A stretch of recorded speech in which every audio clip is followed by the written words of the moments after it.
উনি এসে আমাদের অনুষ্ঠানকে বন্ধ করেছেন। ওনাকে হাজার শুভেচ্ছা।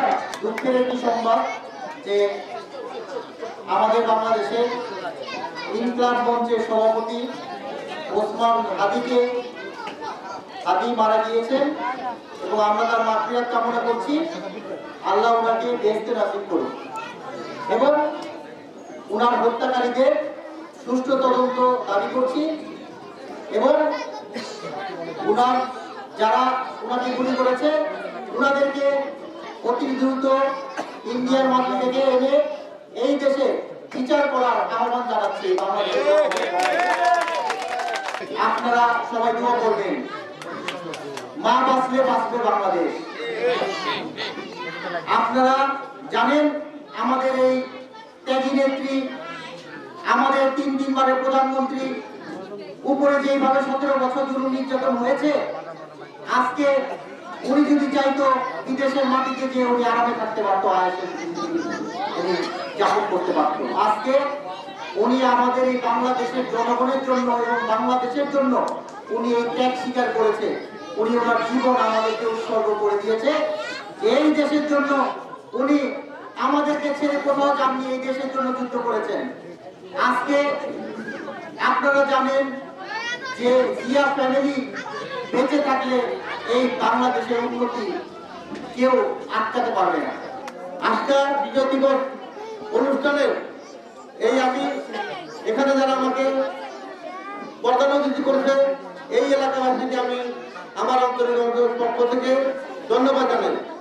এবং আপনারা জানেন যে আজকে আমরা এই অনুষ্ঠানটা আরো অনেক বড় হইতে পারতো, কিন্তু আমি বড় করতে দেই নাই, যেহেতু আমাদের 3 বারের প্রধানমন্ত্রী দেশনেত্রী বেগম খালেদা জিয়া অসুস্থ, তার জন্য দোয়ার ব্যবস্থা করেছি। এবং আজকেই আমাদের জুলাই যোদ্ধা ওসমান হাদি আজকে ইন্তিকাল করেছে। আওয়ামী লীগের সন্ত্রাসীদের হাতে উনি আজকে নিহত হয়ে গেছে। আজকে সিঙ্গাপুরতে লাশ এনেছে, কলকাতার দাফন হবে। আমরা তার রুহের মাগফিরাত কামনা করি এবং তার যাতে যারা আজকে আওয়ামী লীগের সন্ত্রাস যারা তাকে গুলি করে হত্যা করেছে, আমরা তার সুস্থ তদন্ত করে তার বিচার চাই, যাতে এই বাংলার মাটিতেই তার বিচার হয়। মানুষ দেখতে পারে যে সারা বাংলাদেশের মানুষ যে আজকে একটা লোককে মানলে কি হয়। আর মায়েরা তো কোনো লাভ নাই, মায়েরা কয়জন দিয়ে পারবে? সে হাসিনা নিজে তার আত্মীয় স্বজন নিয়ে তার 300 এমপি নিয়ে আওয়ামী লীগের নেতা কর্মী নিয়ে পলে গেছে। সে এখন যুক্ত দেয় না সন্ত্রাস করছে বাংলাদেশে লক্ষ্য আন্দোলনের লোক অনেক আছে। ইনশাল্লাহ আমি চাই আল্লাহ তারে হেদায়েত করুন। বিশেষ মাটিতে আছে কোটি কোটি ডলার নিয়ে আমাদের বাংলাদেশ পলে গেছে, সে পয়সা জায়গাগুলো খান যাতে আমাদের বাংলাদেশের প্রতি চিন্তা না করে। কি ইনশাল্লাহ সামনে আপনারা শুভ সংবাদ পাবেন। সবাই মিলে আমরা গানের শীতকে পার করিয়ে ইনশাল্লাহ আমরা 7 আসনের জনগণকে নিয়ে গানের শীতে বিপুল করে পার করি। আমরা আমাদের ভারপ্রাপ্ত চেয়ারম্যান জনাব তারেক রহমান, আমাদের 3 বারের প্রধানমন্ত্রী দেশনেত্রী বেগম খালেদা জিয়াকে ইনশাল্লাহ এই গানের শীত উপহার দেব।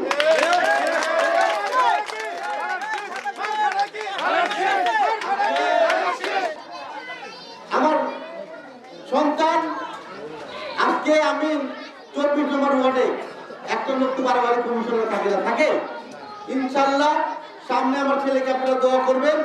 আমি আপনাদের খেদমত করার জন্য আমার ছেলেকে রেখে দিলাম। আমার ছেলে আরো বেশি বেশি আপনাদের উন্নয়ন করবে, আপনাদের দুটো থাকবে ইনশাল্লাহ।